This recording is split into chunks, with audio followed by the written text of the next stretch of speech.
Okay, so today, because I'm going to make a couple of videos back to back with the same background, my title of the video will be on a piece of paper that's going to be around my neck.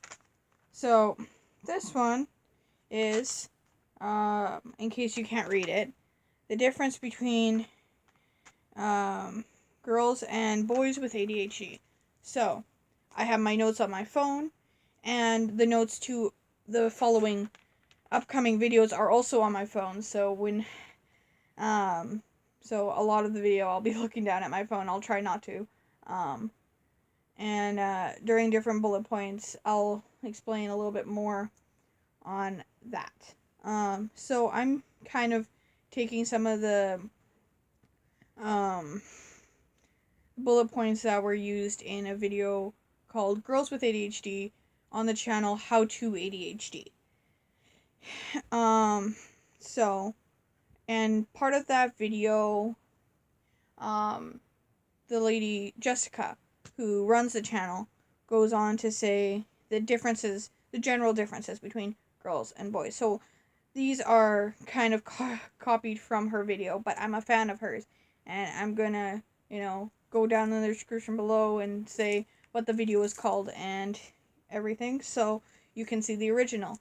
I'm going to read off these bullet points and give you my perspective on it. So, girls with ADHD will often tend to space out during conversations.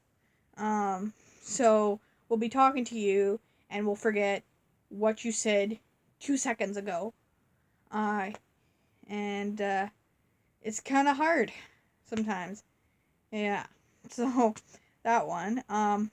We often have internal symptoms. So we affects ourselves. Often we'll kind of beat ourselves up because of ADHD and say that we'll think that we're well um we'll just think that we are you know I don't know how to explain it. But we'll just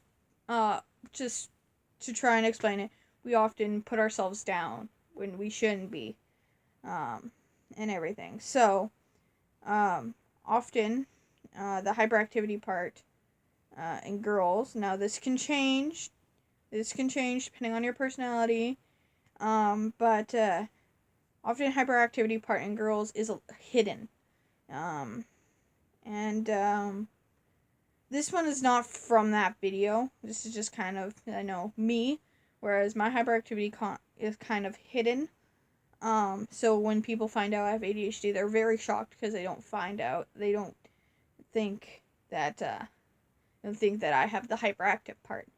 But it's hidden a lot of the time for me. So in hyperactivity part in girls is like when you were assigned something to do, and all of a sudden you find yourself drawing pictures on a different page, not completing your assignment. So subconsciously, we will start drawing pictures on a different piece of paper as an example, instead of finishing our assignment. So there's that. Girls tend to get underdiagnosed because of the fact that we mature earlier than boys. So our age that we mature is a lot earlier than boys' ages. So that's why we tend to get overdiagnosed. Or underdiagnosed. Sorry, underdiagnosed. That's why we tend to get underdiagnosed. And so, yeah, because we reach our maturity level quicker than boys do. That one was from the video. This one was also from the video. When in anger, girls tend to be more verbally aggressive. So they're more they're more mad with their words. For the younger viewers who don't know what verbally aggressive means, they're mad with their words. And so now this can change depending on the personality of the person or whatever. It can change. It can change. This is just generally, average ADHD girl. This is what they struggle with.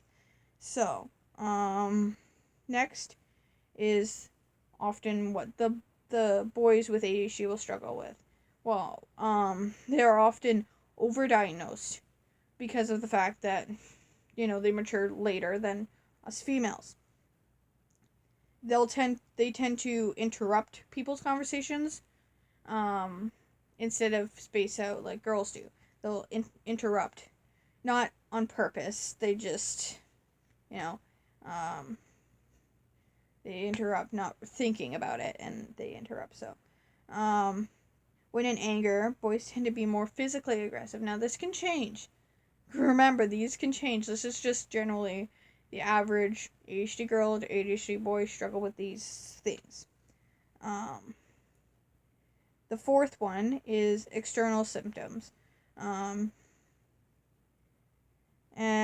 all of the bullet points that I'm making for the boys are directly from the video. So, if you want to check out the original after this, you can go right ahead.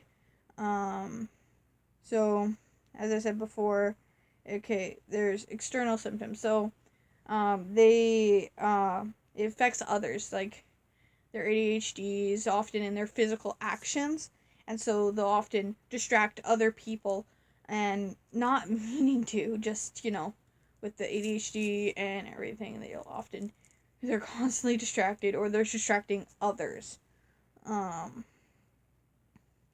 Now the next one, number 5, they're often seen as troublemakers because boys with ADHD or boys' ADHD symptoms are more visible to the fact that it is usually in their actual actions, not their physical actions. So often there'll be, the kid who's kind of the only thing they're trying to do is distract everyone. So, yeah. So there's that one. Now, I've only done 5 of each, and that's where I'm going to keep it. The next video that comes out is going to be highlighting some YouTubers that I watch. Now, there's only 4, because I only know of 4 YouTubers, who have ADHD, and they've said that in their videos. So that's the next video that's coming out. And then, yeah, so all those YouTubers I've subscribed to, not only because they have ADHD, but, they've, all this stuff. And I'll tell you more about that in the, YouTubers who have ADHD video. So I hope you like this video, learning the general differences between boys and girls with ADHD. So like and subscribe, for that ADHD community. Woo!